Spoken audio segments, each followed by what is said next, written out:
What's up guys, welcome back to my channel. Today I'm going to be reviewing the Kaleidoscope filter from Prism Lens Effects. I got this filter in their Pro Kit bundle. It came with the Starburst Effects filter, which is currently over my lens, and you can kind of see those beautiful stars glistening everywhere. And it also came with the Chromatic Flare filter, which I'm actually not a huge fan of, but I'll talk about those ones at another time. But this was kind of what initially inspired me to order from this company. I was looking for a star filter, and there were so many companies that had them, and I just couldn't decide which one.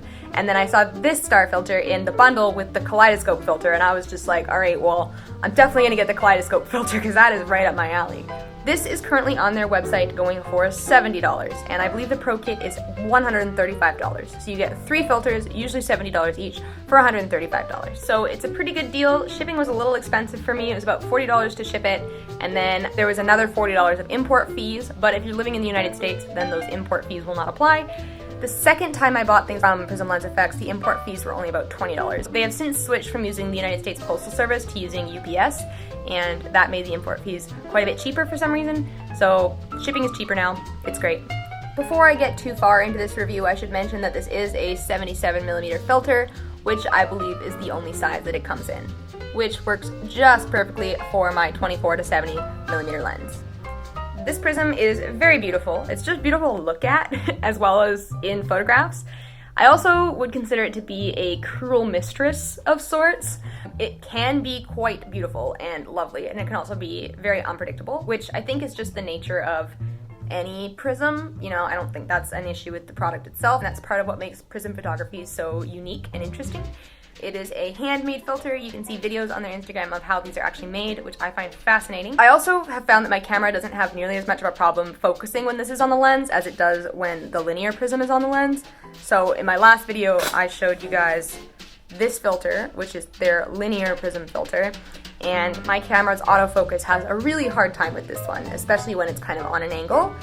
But with this guy, because of that little circle in the middle, I think, it has no problem. Unfortunately, as much as I love the look and feel of this filter, I haven't found a lot of great applications for it. So I've shot a lot of kind of neon photography with it, and that's been interesting. I've shot a few like kind of conceptual images with it, which have also been super interesting, but I haven't found the perfect way to use it yet. And I honestly feel like it's gonna be similar to the linear filter in that a plain colored background will be the best because it'll minimize those kind of distracting elements that then get refracted in the prism and multiplied tenfold. So I think in studio would be the best place for a filter like this, or you know, a neon light with a black background. So if you're shooting down in a city and there's a whole bunch of lights, then that can get a little bit distracting. If you're shooting kind of in a suburb, a single neon light and not a lot of lights around, that would probably be ideal. Aside from portraits, some of the things that I've really enjoyed taking pictures of with this filter are like flowers and natural elements. I think those can be really interesting with the filter. Shiny things and like kind of textures get a really interesting look. Just straight up taking pictures of neon lights can make a really interesting kind of texture photo.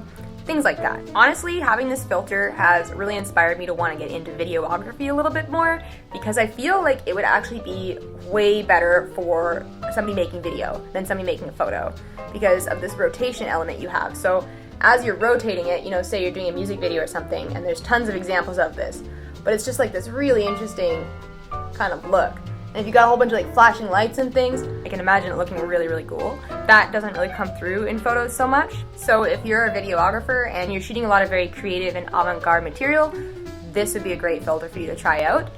If you're a photographer and you're just kind of looking for something to spice up your images a little bit, but you don't have any particular idea of how, then this might not be quite right for you.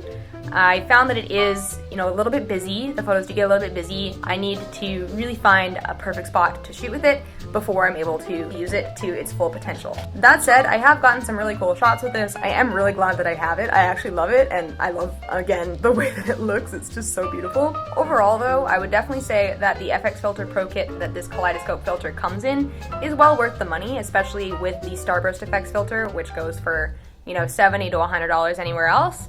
It's great to get it in a bundle for $135. I will definitely be reviewing that one at some point in the future because I love it. However, on the website, there is another product that doesn't come in the bundle deal called the Subtle Kaleidoscope Filter, and that was not available when I bought this one, but honestly, I would really like to try out the Subtle Kaleidoscope Filter. I think at some point when it goes on sale for a little bit less than $70, I'll probably be purchasing it, because like you can see this one has several tiers of faces. It's got about 4 tiers of faces. The Subtle Kaleidoscope Filter only has 2 tiers of faces, so I feel like it actually would be quite a bit more subtle and maybe a little bit easier to use in non-minimalist settings. Another option that they have that I really want is the Rainbow Kaleidoscope Filter, and I don't think I'll ever get one because they are a limited product, and I just bought another round of Prism Lens Effects items and I don't want to spend all of my hard-earned money on them, but the Rainbow Kaleidoscope Filter looks fascinating, and if you have some disposable income and it's still available when I post this video, definitely go check it out because that would be a great one. And then they also have a handheld kaleidoscope filter, so they have a lot of options if you're kind of looking for the perfect prism, but you don't really know what it would be yet. Definitely go and have a look. Overall, this product has a very specific look, and if you're not going for that look, then maybe this product isn't for you, but if you are going for that look and it looks like this, then this product is for you. I am quite happy that I got it. It was a great deal in the bundle, and I definitely bring it out fairly often, especially when I'm shooting at night, just to kind of get some variety in what I'm shooting, some interesting photos at the very end. If I've got a client who wants something, maybe they're a musician and they want something interesting for their Instagram that's going to pull people's attention, I'll bring this filter out for a few shots and just kind of get them the extra element of intrigue in that set. Thank you guys so much for watching. Do leave a like if you found this video helpful. Let me know in the comment section what you think of this product, if you've bought it, if you've tried it out, what you think of Prism Lens Effects as a company, and if you like this content and you want to see more like it, don't forget to hit that subscribe button. I'm putting out new videos every Monday. Stay sharp and don't forget to keep shooting.